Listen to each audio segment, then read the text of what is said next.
In this particular video, we will look into the details of phylum Echinodermata. First, coming about the name Echinodermata. So, Echinodermata means the animals which are spiny bodied. Why these members are spiny bodied? Because these have a endoskeleton of calcareous ossicles.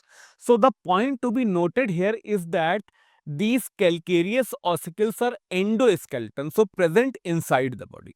So let us try to understand this point of endoskeleton. So these calcareous ossicles are made of calcium carbonate.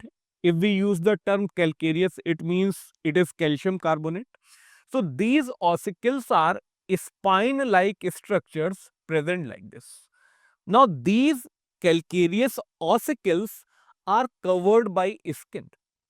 Now if these will be covered by skin, obviously we will say that these are present inside body, and that is why these will be endoskeleton.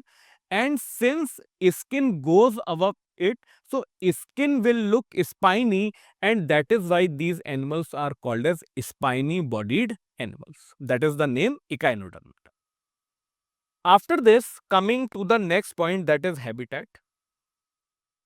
Important condition about habitat is that these are exclusively marine. So that means no echinoderm is found in fresh water. All members will be present in sea or oceans. So these are exclusively marine animals. Talking of the most distinctive feature of echinoderms, most distinctive feature is the presence of water vascular system. Water vascular system is not to be confused with water canal system or water transport system that was present in the case of phylum Porifera. Here it is water vascular system. Talking of the functions, there are three functions. The first function is capture and transport of food. The second function is respiration, and the third function is locomotion. After this, coming to the general points of basis of classification. So it is organ system level of organization. Symmetry, as we very well know, that in echinoderms, it depends on the stage of development. That is, symmetry in the case of larva, it will be bilateral. So primary symmetry is bilateral. And when larva convert to adults, the symmetry will change to radial symmetry. Then these are triploblastic and these are coelo. Talking about the digestive system is complete.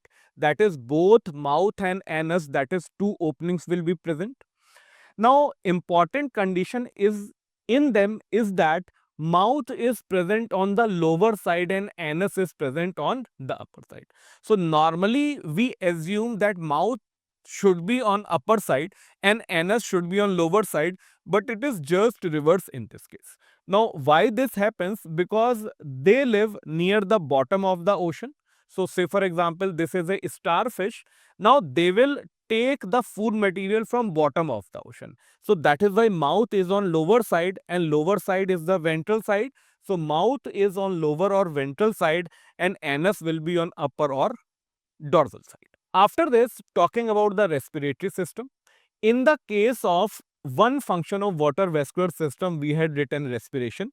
So that means respiration occurs with the help of water vascular system.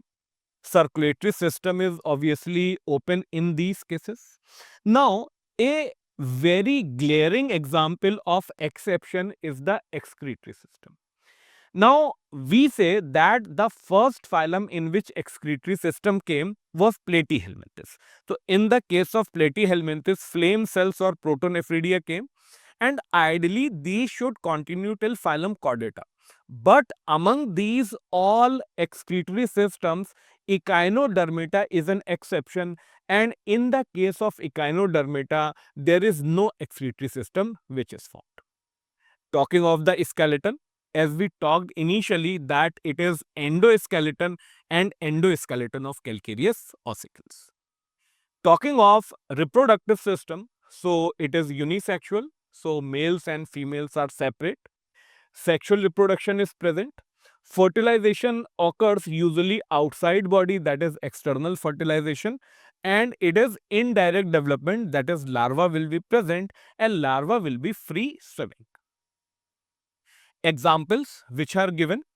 Let us see the first diagram. This is the starfish and starfish is known as asterias. This is the Ophiura. Ophiura is called as brittle star. After this, Echinus called as sea urchin, Cucumeria called as sea cucumber, and Antedon called as sea lily.